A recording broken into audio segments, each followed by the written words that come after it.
बोला बोला पटन देवी मैया की। मैहर घुमा दी, मैहर घुमा दी।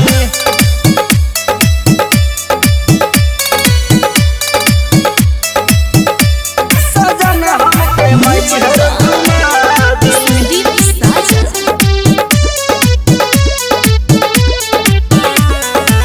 सुनिए राजा जी होता जगराता जी, मन्नत बमाई के माता से बनाता जी। इतने बसुना रजिया सजन हमके मैहर घुमा दी। जाई बमाई के दुअरिया सजन हमके मैहर घुमा दी। सुनिए राजा जी होता जगराता जी, मन्नत बमाई के माता से बनाता जी। इतने बसुना रजिया सजन हमके मैहर घुमा दी। जाई बमाई के दुअरिया सजन हमके मैहर घुमा दी।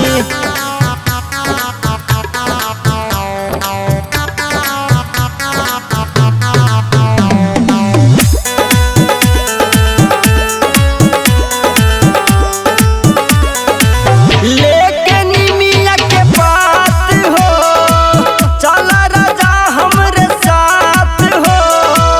दिल के रिश्ता बमाई के हमसे पूजा करब दिन रात हो। लेके निमिया के बात हो, चला राजा हमरे साथ हो। दिल के रिश्ता बमाई के हमसे पूजा करब दिन रात हो।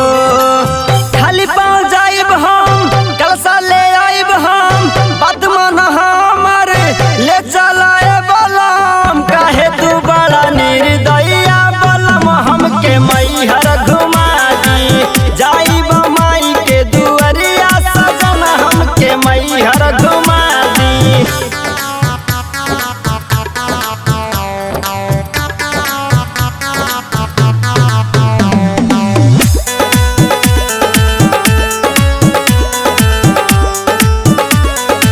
सैया इरफान दीवाना हो, माई के मंदिर है जाना हो। पहला मन्नत सुरेंद्र से कराना, ऐसे तू माना हो। सैया सूरज दीवाना हो, माई के मंदिर है जाना हो।